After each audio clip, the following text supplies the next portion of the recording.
Bonjour à toutes et tous et bienvenue dans ce troisième épisode de notre série C'est qui ça ? Je suis Simon Rigaudot, chef d'orchestre et directeur artistique de l'orchestre symphonique Collegium Musicum de Mulhouse dans le Haut-Rhin. Depuis quelques semaines, nous vous proposons de découvrir les compositeurs dont des œuvres devaient être interprétées lors de nos prochains concerts intitulés Baroque Europe et initialement prévus entre fin novembre et début janvier 2021. L'annonce du nouveau confinement, au moins jusqu'au mardi 1er décembre, a provoqué l'annulation du concert que nous devions donner à Ottmarsheim le 21 novembre. Qu'en sera-t-il de ceux du 20 décembre à Altkirch et du 9 janvier 2021 au Théâtre de la Cine de Mulhouse ? Peu probable qu'ils se tiennent comme prévu. Malgré cela, nous avons décidé de vous offrir ce voyage virtuel dans les grands pays musicaux de l'époque baroque, Angleterre, France, Allemagne et Italie. Depuis le début de ce périple, vous avez rencontré Corelli et Rameau. Restent Telemann, Handel et bien sûr, Vivaldi. Nous espérons que ces vidéos vous plairont.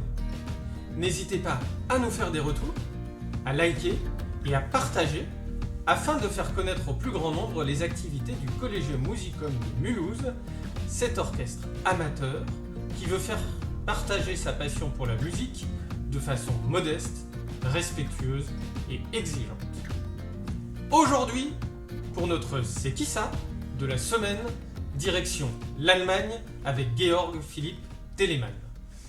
Georg Philipp Telemann, compositeur allemand, est né en 1681 à Magdebourg et mort en 1767 à Hambourg.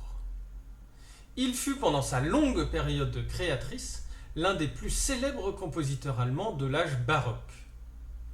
Il apparaît comme l'un des compositeurs les plus prolifiques de tous les temps, du moins sur la base des partitions qui nous sont parvenues, environ 3700. Dans l'ensemble de sa production, près de 6000 œuvres, dont plusieurs ont été malheureusement perdues, on compte 12 séries de cantates, une centaine d'oratorios, 44 passions, plus de 600 ouvertures à la française, 40 opéras et de nombreux concerti, suites orchestrales, des quatuors et des sonates. Son ami Handel a pu dire de lui qu'il était capable de composer une musique religieuse à 8 voix aussi naturellement que s'il s'agissait d'écrire une lettre. Enfant surdoué, Telemann reçoit très tôt ses premières leçons de musique.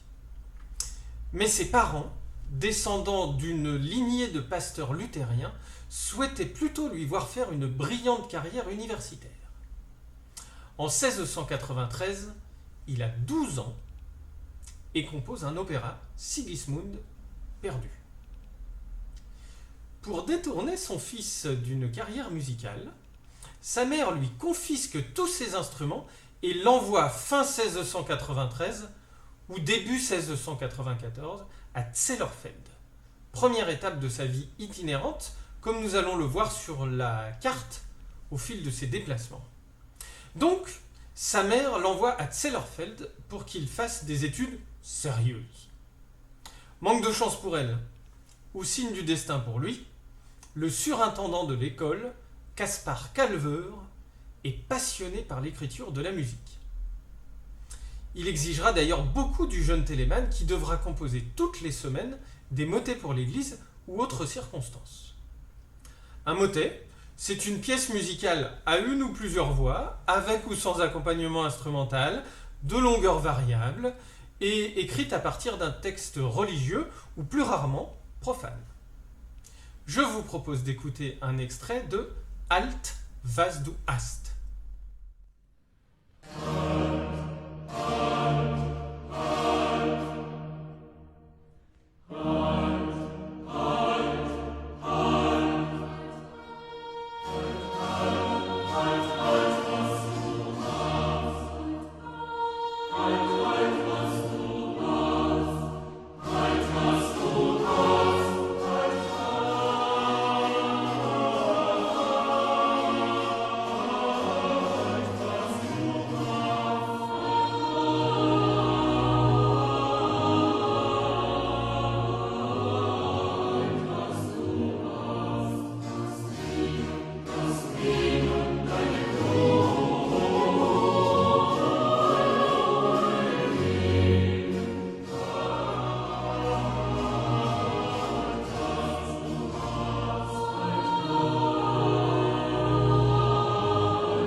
En 1701, après avoir fait la connaissance de Handel, Telemann s'installe à Leipzig. Il écrit dans ses autobiographies qu'il a abandonné la musique sur l'injonction de sa mère au profit de ses études de droit. Mais en 1702, il fonde le Collegium Musicum, qui devient une grande institution de Leipzig et que Bach a aussi dirigé plus tard. Après une année à Zary en Pologne, il part s'installer à Eisenach, où il fonde un orchestre à la cour du duc Jean-Guillaume. Il y rencontre également Jean-Sébastien Bach. Pendant une dizaine d'années, il compose énormément. Écoutons l'ouverture de son Don Quichotte.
Et maintenant, en tant qu'altiste, je ne pouvais pas vous priver d'un des premiers concertis écrits pour cet instrument.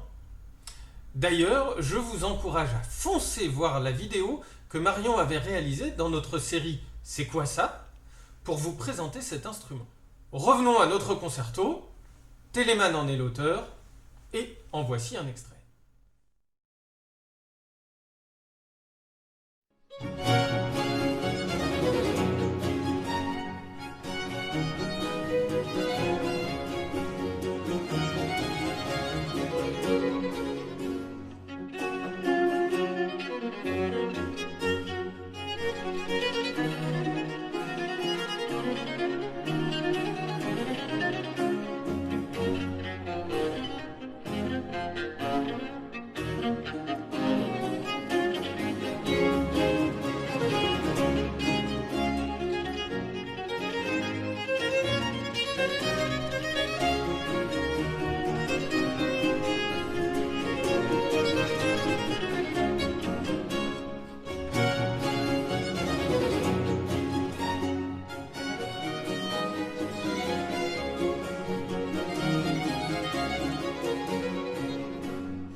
après la mort de sa femme, juste après la naissance de sa fille en 1711, Telemann reprend la route et postule à Francfort.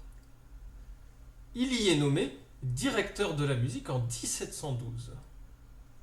Durant son séjour, qui prendra fin en 1721, il compose des oratorios, sortes d'opéras sacrés, des pièces pour orchestre, de la musique de chambre, etc. Voici d'ailleurs un extrait de son oratorio de Noël.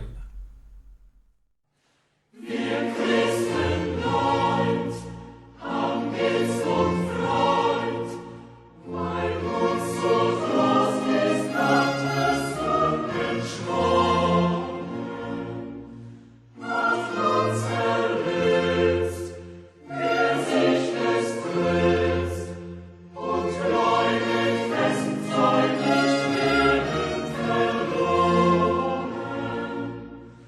Halleluja, gelobt sei Gott, singen wir all aus unseres Herzens Blut.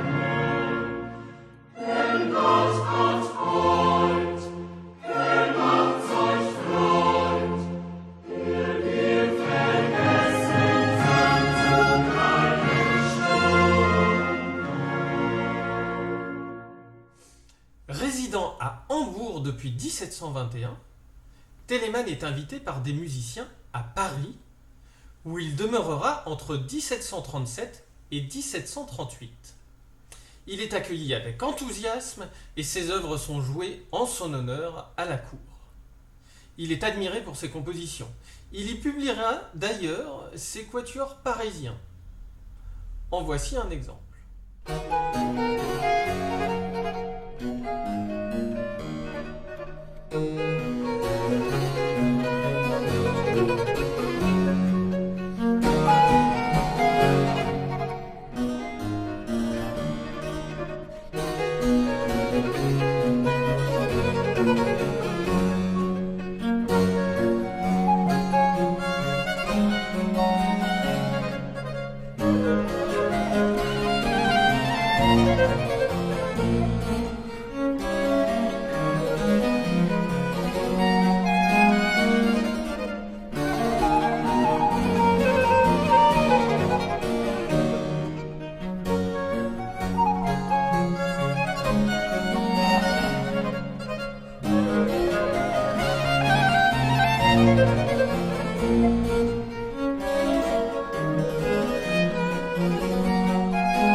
Mort à 86 ans à Hambourg, il a durablement marqué l'histoire de la musique. Il est temps d'écouter un extrait d'un de ses tubes, la musique de table.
En bonus, voici un extrait d'une sonate pour deux chalumeaux, instrument ancêtre de la clarinette, et cordes, que votre collégium espère interpréter dès que possible devant vous.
Nous voici arrivés à la fin de cette vidéo.